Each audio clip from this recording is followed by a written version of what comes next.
4 days ago, this wall right here was just nothing on it. Now it has 1840 breeders. And today, I'm going to show you how I did it.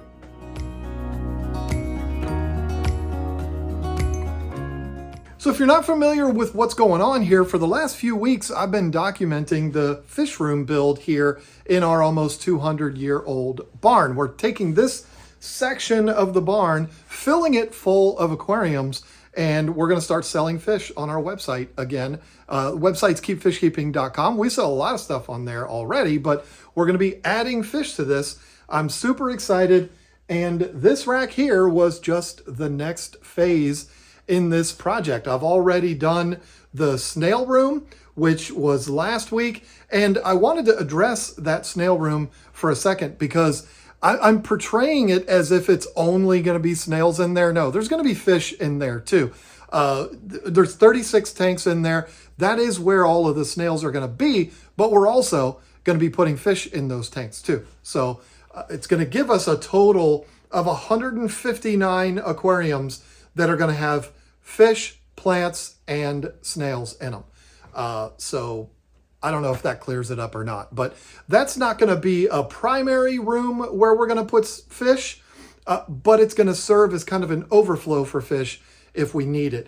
So basically the scenario would work like this. We have a shipment coming in and we need to free up a tank. There is a particular tank out here that only has like 6 fish left in it. We'll take those 6 fish, we'll move them into one of those tanks with the snails, freeing that tank up for the new shipment of fish. There's going to be constant juggling of fish all over both of these rooms because we're only going to have 159 tanks available. And when you're considering we're going to be quarantining fish for several weeks before we even make them available on the website, those 159 are going to be taken up very, very fast. So it's not going to be uncommon for us to need to free up a tank, and that's how we're going to do it. We're not going to put 200 rasboras in a tank with 125 snails in it. That would be insane. But if there's a few, if we have like 8 or 10 left of a particular fish, we need to free up a tank, that's when we'll use that kind of as overflow. I hope that makes sense. So the whole project here has been several phases. The first was to get the water system done. The second was to get the air system done. And the nightmare that was, and still is, the mini split system. Then I moved into the snail room, and now it's this one. This is a rack of 1840 breeders. This project started out the same way as the snail room did. I had a blank slate here. I used to have a small workbench here, which is where I would pack plants.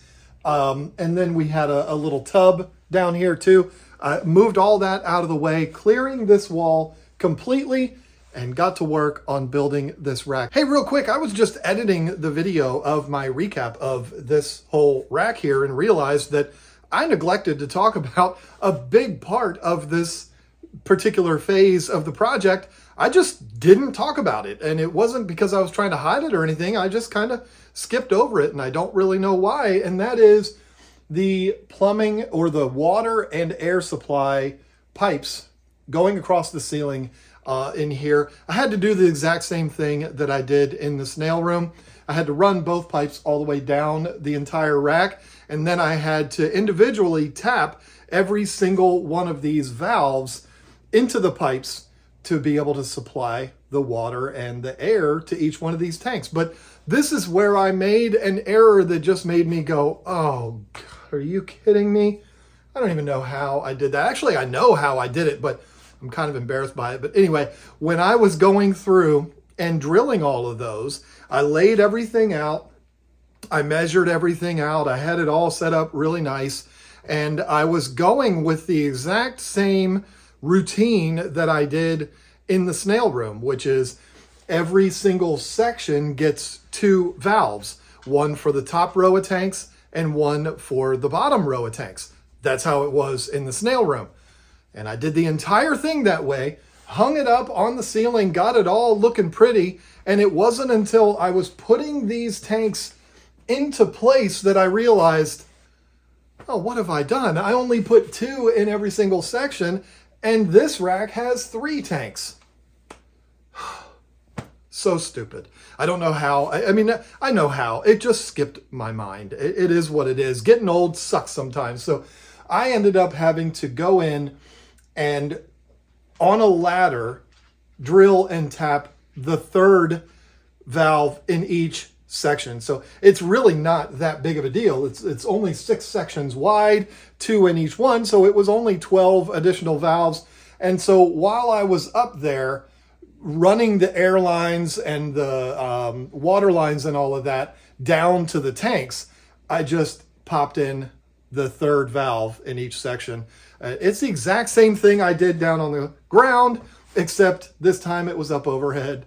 It was a hassle, but it is what it is. The nice thing about it is it's not like it was one of these mistakes that set the project back for weeks or anything like that. It was just a little bit of a pain in the butt to go up there and do that. No big deal. Anyway, that's the water and air supply lines. And now let's go back to when I just immediately started talking about the racks and just completely forgot about all that. Now, I do have to be honest with you. When I made these posts for the snail room, I went ahead and made these too, because I already had the saw out. I already had the whole thing all set up. So I cut the notches in all of these like 2 weeks ago. So it was nice to have that actually done before I started this. It gave me a little head start on it, but it didn't help all that much because of what I was dealing with this. So I guess I might as well get right to it. The misery in this, it seems like every single phase of this project, there's something that just makes me absolutely miserable. And when it comes to this rack, it was the floors being wildly out of level. I mean, it's absolutely insane. The funny thing is, the opposite side of the room where I have 50-gallon lowboys right now, which we're using for plants, that part's nice and flat. I didn't have hardly any problems when I put that rack in. I had to shim it a tiny bit, but on this rack, I'm not kidding you. Down on this end, there's no shims at all. But down on that end, I don't know if you can see it down on the ground, but I have a 4-inch block that is a shim to make this thing level. 4 inches. So this thing, this room is downhill 4 inches. I could put snow in here and build a ski slope. I mean, it's absolutely insane. I had no idea that it was that far out of level when I got started on this. But, you know, I've said it several times in this series of videos, nothing in this project can be easy. The crazy thing is, so far, the thing that was the easiest was the snail room. The floors were out of level there too. But the racks were smaller, with this being a rack that's, I don't know how many feet wide that is. Just look at it, do the math. These are 36 inches wide each. So it's like 21, 22 feet wide, something like that. It was damn near impossible to get this thing leveled off. And like I said, I had to go to great measures to get it leveled off. And if I'm being honest with you, it's still not absolutely perfect, but it's close enough. And I don't think it's going to be visually noticeable that it's just a tiny bit off. If it is visually noticeable, I'm sorry. Anyway, I spent an entire day leveling this thing. And like I said, it still wasn't absolutely perfect, but I got it close enough by putting giant blocks on one end.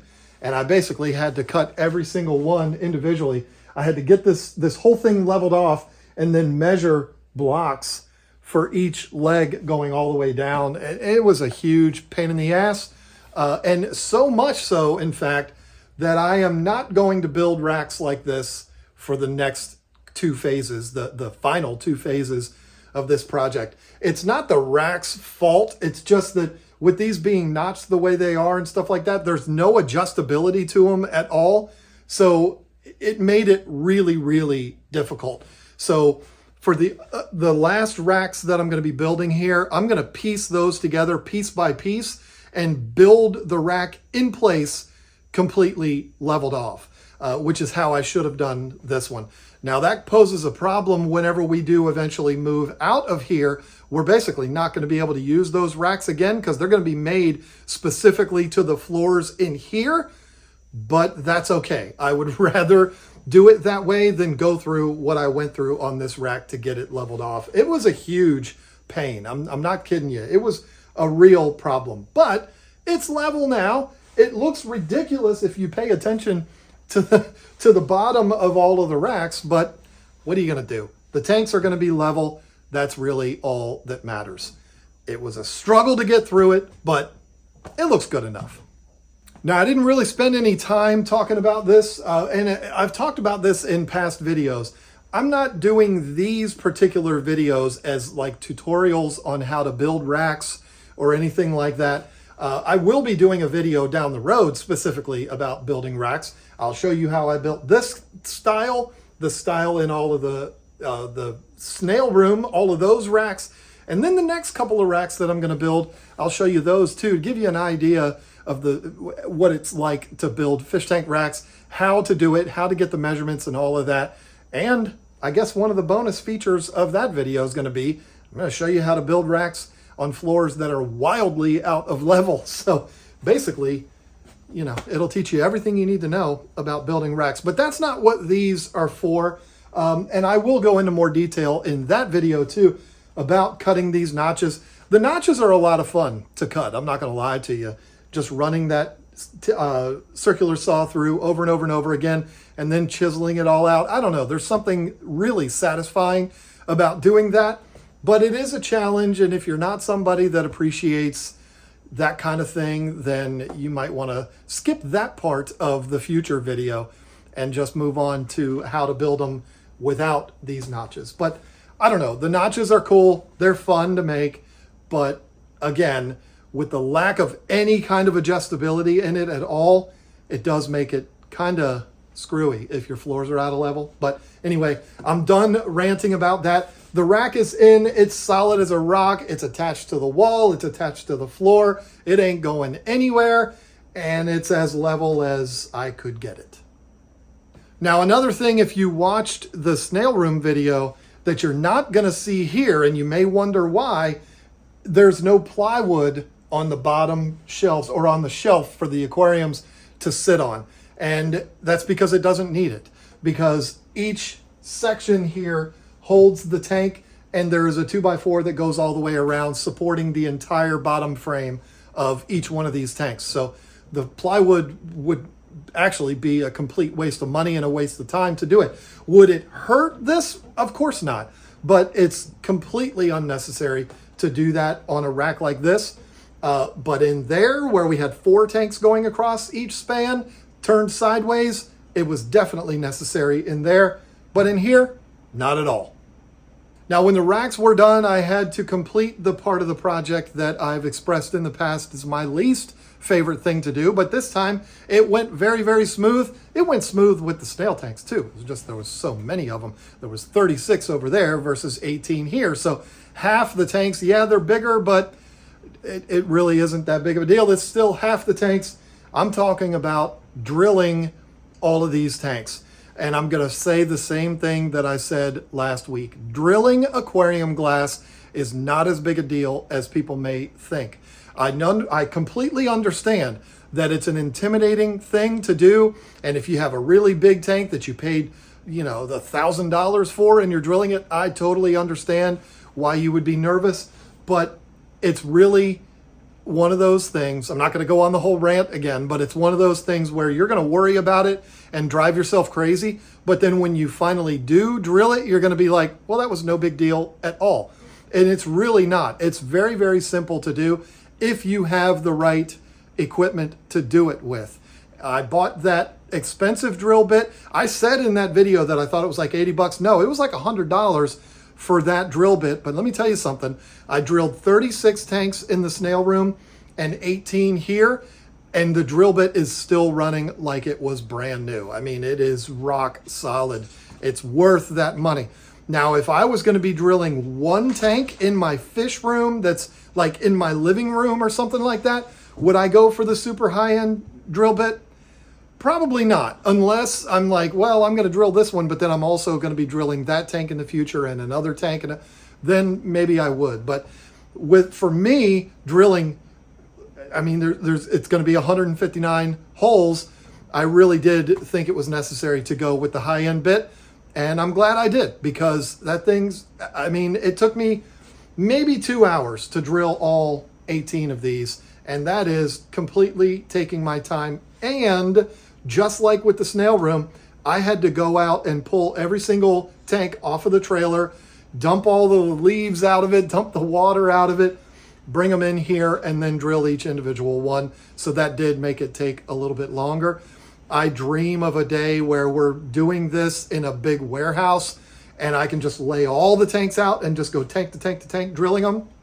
Oh, that would be so much faster and easier. But anyway, the point I'm trying to make is, with the right equipment, drilling aquariums is not that big of a deal. Just trust me on that. That's another video I should probably make, because I'm going to have some real good experience in drilling tanks by the time this is all said and done. And let me just tell you, not one tank have I broke yet. Not one. I hope I get to hold on to that the entire project. I hope at the end I'm able to tell you I drilled 159 tanks and not one of them broke. So far, not one. I'm pretty proud of that. Now, I'm very happy to say and very grateful to say that I did have a little bit of help with this project, which is great. Lisa was looking for something to do. At the time of filming this video, this was yesterday, which would have been Thursday of this particular week. I am filming these videos in real time. Basically, what I'm doing is I'm working all week, filming a bunch of stuff, and then on Friday, I'm making the kind of recap of what I've done that week. And so it's Friday right now while I'm speaking to you. And so it was Thursday that I drilled all of these. And when each tank was drilled, I brought it over, set it on the other side of the barn, and Lisa went through and painted all of the backgrounds. I was very grateful for that. And she also did the right thing and painted the back of all of the snail room tanks. I talked about that in last week's video. It's something that I really think needed to be done, but she didn't think it needed to be done until she saw these and was like, yeah, I really should. And so she made the decision, let's go ahead and paint all of those, which meant that I did have to take the bulkheads off. Not a big deal. Put them down on the ground. She painted all of those and they look fantastic now. So really, really glad not only that she made the decision to paint all of those in the snail room, but that she helped me with all of these. That was great. Drill it, move it over. She painted it.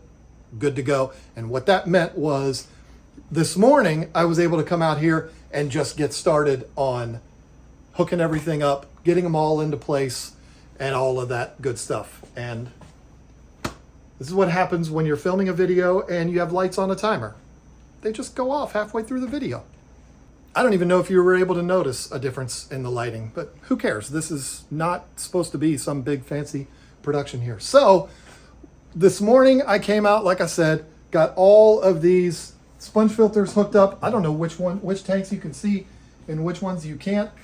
Using the Hydro 5s on all of these, and airline that I bought also from Gemco. I didn't buy the sponge filters from Gemco, but I bought the airline from them. And with every single sponge filter, I installed a Airstone, purchased from Gemco, to run all of these. And it's to make more bubbles, to make those sponge filters more efficient, yes, but it's also to cut down on noise. If you just run an airline to every single sponge filter, it works just as good, but it makes big fat bubbles that make a lot of noise. And it's fine if you got 2 or 3 tanks, but when you have as many as we're going to have in this one room, it would be super, super loud. So I took the time to go through and put Airstones in every single one of these. And then it was just a matter of running the airline up.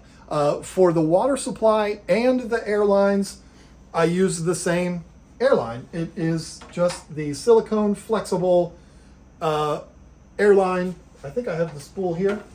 This is something, it's an Aqualife product I purchased also from Gemco. I'm telling you, if Gemco has it and I need it, that's where I'm going to buy it. I got a 500-foot roll of it, and it's pretty self-explanatory. All of them just run up to the supplies up there, Really not any rocket science behind this. My only dilemma that I'm dealing with now is I know exactly what's going to happen when I go to fill all of these up. These that are the water lines are going to start to float.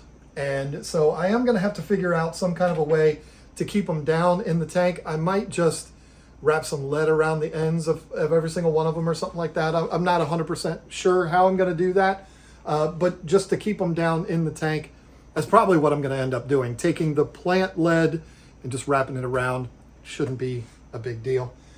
So that's really that. There's only one thing about this project or this phase of the project that I have yet to do, and I also haven't done it in the snail room yet, which is hook up all of the drain lines.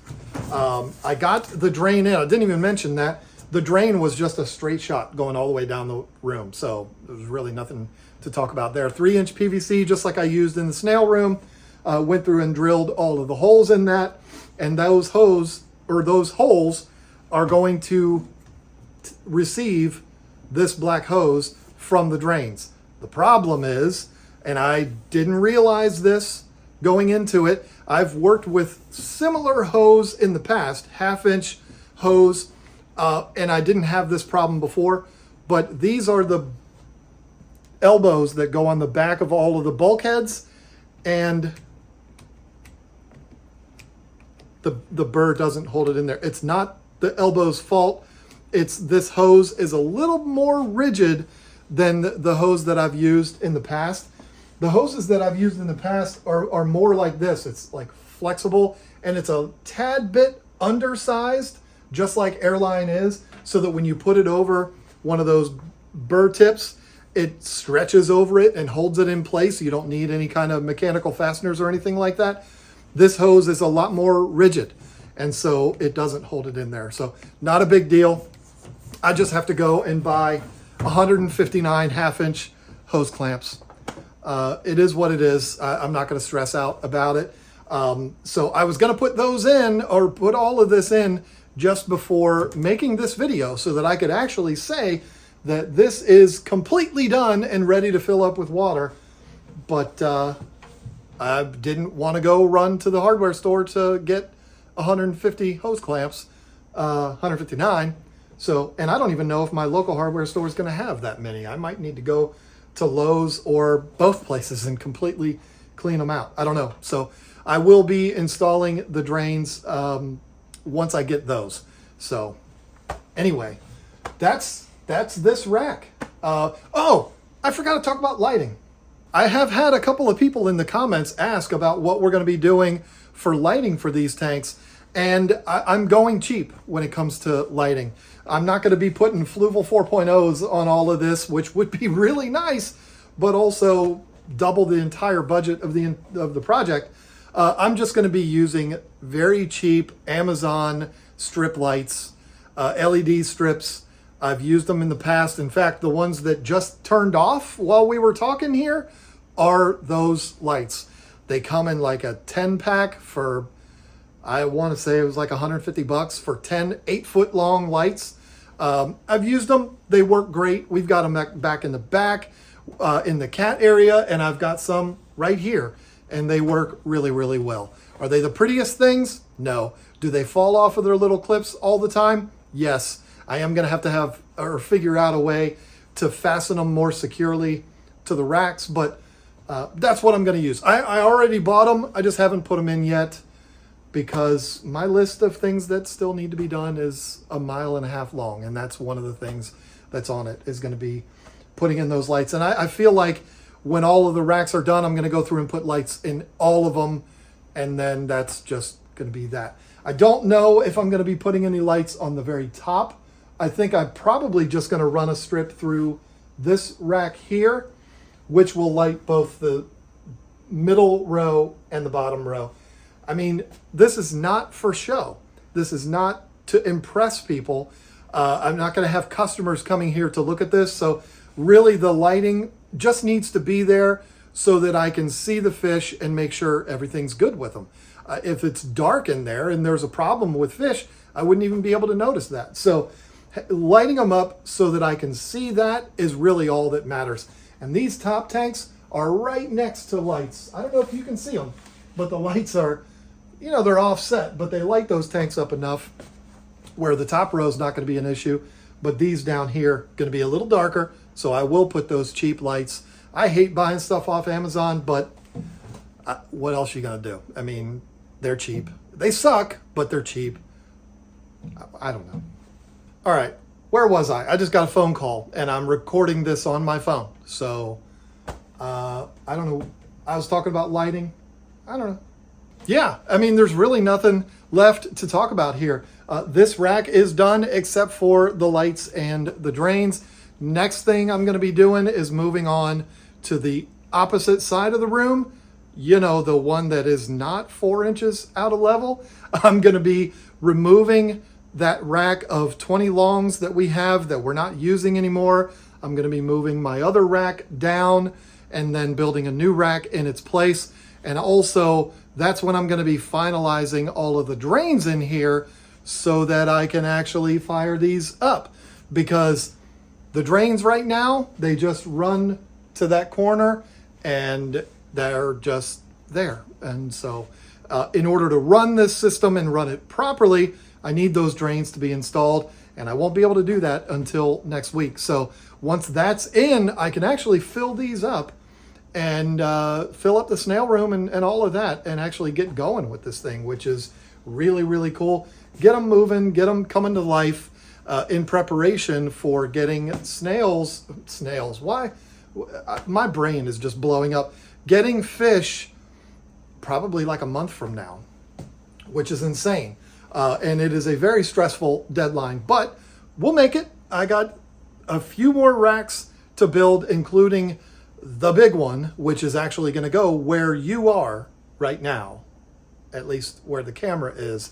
The rack of 64 20 highs and 8 50-gallon lowboys are all going right where you're standing.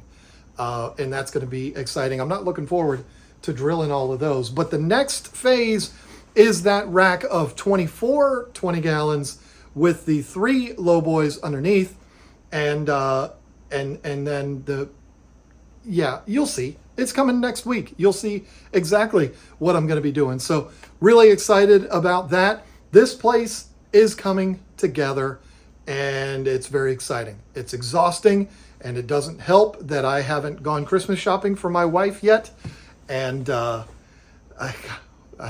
you know, it's that time of year. But stressful, but I'm enjoying it. And when I get this much accomplished in 4 days' time, I can't do anything out here on Mondays. Mondays are our craziest day of the week, every single week. So I don't get to do any work as far as fish room stuff on Mondays, building the fish room. So it was really Tuesday through today is the amount of time that I had to do this. And it'll be the same thing next weekend. If you're wondering, well, John, how come you don't work on it over the weekend? Well, I'm working in the back of the barn over the weekends to get my wife's cat rescue area set up. So it's exhausting. It's a lot, but I am enjoying it. And this is, I've said it before, this is the fun part, because this is when things really start to come together. And even though I spent an entire day trying to get this rack level, and it was super frustrating, and I did throw things. I'm just saying, I threw things. I didn't film it because you would think less of me, but I threw things while I was leveling this off. Even though that part of the project was really frustrating, to be able to come in here now and see this wall of 1840 breeders, I don't know, just makes me feel good about it. Sometimes I'll just walk into the snail room and just be like, look what I did. This is really cool. And it looks so much better now that Lisa painted the back of the tanks. I don't know. It's exciting for me. And the first part of this project was not as exciting because you really didn't have anything to see. But now with tanks going in, it's really cool. This thing is really taking shape. Over the course of the next few weeks, it's really going to start to take shape. And I would say 3, maybe 4 weeks from now, we'll have a couple of holidays in between. we're going to start seeing some water bubbling around in these tanks. And that's going to be super exciting. And then get ready for all of the fish. I'm going to show every single part of this entire thing.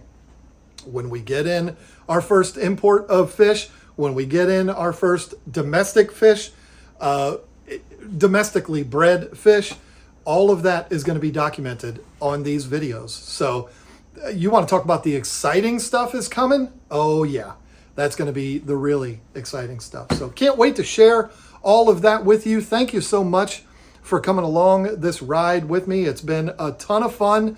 I got to go in the house now and edit this, also edit another video and the podcast. You know, I got a lot of things to do, so I can't be standing here talking to you anymore. Bye.